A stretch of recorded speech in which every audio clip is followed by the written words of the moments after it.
Hello friends, आप सभी का स्वागत है हमारे यूट्यूब चैनल पर। आज हम बहुपदों का गुणनखंड करना। तो बहुपद का गुणनखंड कैसे करते हैं। तो हमारे यहाँ पे 4 सवाल दे रखे हैं, चारों ही अलग है। देखो यहाँ पे ये प्लस प्लस है और यहाँ पे माइनस प्लस है और ये माइनस माइनस है और ये प्लस माइनस है। तो अब जब भी इस तरीके से क्वेश्चन दे रखे तो इनको करते कैसे हैं। तो पहले इन चिन्हों को जान लेते कि हमारे ये चिन्ह कैसे यूज होते हैं। जब हम प्लस की गुणा प्लस में करेंगे तो हमारा प्लस ही आता है, और जब माइनस की गुणा प्लस में करेंगे तो माइनस आएगा, और प्लस की गुणा माइनस में करेंगे तो हमारा माइनस आता है, और माइनस की गुणा हम माइनस में करेंगे तो हमारा प्लस आएगा। अब ये तो हमारे आ गए गुणा के रूप में। और जब हम इनको जोड़ते हैं घटाते हैं तो हमारा चिन्ह वही आता है, जो बड़ा नंबर होता है उसी का हम चिन्ह लेते हैं जोड़ने घटाने में। हमारा फर्स्ट क्वेश्चन दे रखा है।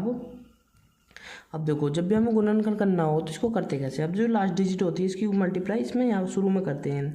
अब यहाँ पे कुछ नहीं है तो यहाँ पे मान लेते हैं। तो 12 की गुणा 1 में करेंगे तो 12 आ जाएगा। इसको 12 को यहाँ पे लिख लेते हैं रफ कार्य के लिए, ठीक है। अब 12 के ऐसे फैक्टर करने हैं हमने, ठीक है, कि गुणा करके हमारा 12 आए और जुड़ के 7 आए। देखो प्लस प्लस है तो सारी जो दोनों डिजिट है वो हमारी प्लस की आएंगी, तो इसको यूज कर लेते हैं। अब देखो 4, इसको कर लेते हैं 4 गुणा 3 में, तो 4 तिया 12 हो जाएगा और 4 और 3 7 हो जाएगा, ठीक है। लेकिन अगर जो हम इसको ऐसे तोड़ें कि 6 2 में करें, 6 गुणा 2 में करें तो 6 दूनी 12 हो जाएगा, लेकिन 6 और 2 8 हो जाएगा। ये हमारे फैक्टर नहीं होंगे।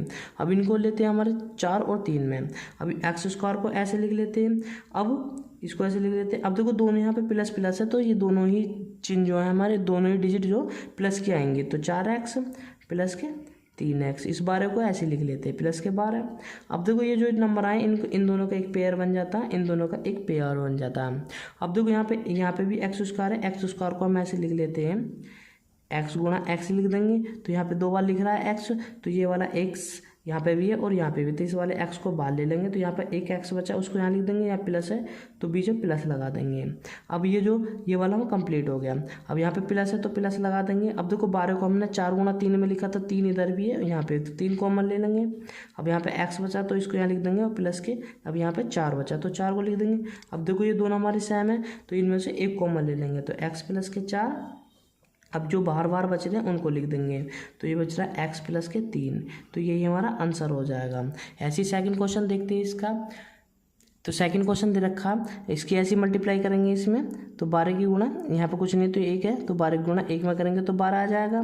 तो 12 की ऐसी फैक्टर करेंगे, यहाँ पे माइनस है और यहाँ पे प्लस है। जब यहाँ शुरू में माइनस हो और लास्ट में प्लस हो तो दोनों डिजिट हमारी माइनस की आती हैं। तो अब हमें ऐसे फैक्टर करने हैं कि गुणा करके 12 आए और जुड़ के 8 आए। अब देखो 4 गुणा 3 करेंगे, लेकिन यहाँ पे माइनस है और यहाँ पे प्लस है तो दोनों डिजिट हमारे माइनस के आएंगे, तो 4 और 3 7 हो जाएगा जब इनको जोड़ेंगे।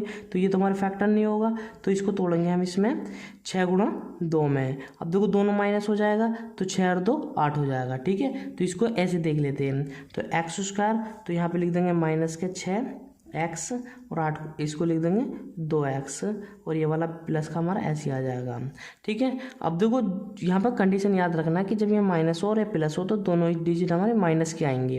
अब इसमें ऐसे कॉमन ले लेते हैं इनमें भी, तो यहाँ पर हमारा x आ गया, तो ये बचा हमारा x माइनस के 6, और यहाँ पे माइनस कॉमन ले लेंगे तो माइनस तो माइनस लिख देंगे, 2 कॉमन ले लेंगे तो यहाँ बचा x। जब इसमें माइनस कॉमन ले लिए तो प्लस का हमारा ये हमारा बचेगा हमारा माइनस का 6। अब इन दोनों में दोनों सेम है तो ये हो जाएगा x माइनस के 6, और ये जो बाहर बाहर है उनको लिख देंगे। तो बाहर हमारा x है तो इसको भी लिख देंगे और माइनस के 2 को भी ऐसे लिख देंगे, तो यही हमारा आंसर हो जाएगा। करते हैं 18 की ऐसे मल्टीप्लाई करेंगे, 18 का 18 से फैक्टर करेंगे, यहाँ को लिख देंगे रफ कार्य के लिए। 18 के ऐसे फैक्टर करेंगे कि गुणा करके तो 18 है और जुड़ के जो भी है। अब देखो यहाँ पे माइनस है और यहाँ पे माइनस है, दोनों ही माइनस है, तो इसमें जो बड़ी वाली डिजिट होगी वो माइनस की आएगी और छोटी वाली डिजिट प्लस की आएगी। तो इसको ऐसे फैक्टर कर लेंगे, इसको तोड़ लेंगे 9 गुणा 2 में। अब देखो जब दोनों माइनस होते हैं तो बड़ी वाली डिजिट माइनस की आती है, छोटी वाली डिजिट प्लस की आती है। अब 9 की गुणा 2 में करेंगे तो माइनस का 18 आ जाएगा, ठीक है। जो कि जैसे कि माइनस प्लस माइनस होता है, और 9 में से 2 जाएगा तो 7 आ जाएगा, माइनस के 7 आ जाएगा, ठीक है। ऐसे ही अब इसको लिख देंगे, तो एक्स स्क्वायर माइनस के 9x, ये प्लस का 2x माइनस के 18। अब इन दोनों को कॉमन ले लेंगे तो इसको लिख लेंगे एक्स स्क्वायर में से x बार को आ जाएगा तो यहाँ बचा x और यहाँ बचा माइनस के 9। अब यहाँ प्लस है तो प्लस के 2 लिख देंगे और ये वाला x यहाँ लिखा, और जब इन 18 को हमने 9 और 2 में तोड़ा तो माइनस के 9 बचा। अब ये 2 बार चला गया, अब ये दोनों सेम है तो इसमें से एक कॉमन ले लेंगे, x माइनस के 9 और ये जो बाहर बाहर है इनको यहाँ लिख देंगे, तो x प्लस के 2, यही हमारा आंसर हो जाएगा। अब ऐसे ही इसको करते हैं, अब ऐसे ही इसकी मल्टीप्लाई इसमें करेंगे तो 22 का 22, 22 का मल्टीप्लाई ऐसे करेंगे कि गुणा करके 22। अब देखो यहाँ पे प्लस है और यहाँ पे माइनस है, और जब यहाँ शुरू में माइनस प्लस हो और लास्ट में माइनस हो तो बड़ी वाली डिजिट माइनस प्लस की आती है और छोटी वाली डिजिट माइनस की आती है। अब इसको ऐसे तोड़ लेंगे, तो इसको तोड़ लेंगे 11 गुणा 2 में, ठीक है। तो बड़ी वाली डिजिट प्लस की आएगी जब यहाँ शुरू में प्लस है, और लास्ट वाली डिजिट छोटी वाली डिजिट माइनस की आएगी। तो 11 में से 2 जाएगा तो 9 आ जाएगा, और 11 दूनी 22 माइनस के हो जाएगा। अब ऐसे इसको लिख लेंगे x² प्लस के 11x माइनस के 2x माइनस के 22। अब इन दोनों कॉमन ले लेंगे, तो यहाँ पे बचा हमारा x प्लस के 11 बचा अब हमारा, और यहाँ माइनस है तो माइनस कॉमन ले लेंगे, 2 बाहर आ जाएगा, तो यहाँ बचा x। जब इनमें से माइनस बाहर आ गया तो ये बचा हमारा प्लस के 11। अब ये दोनों सेम है तो इसको यहाँ लिख देंगे x प्लस के 11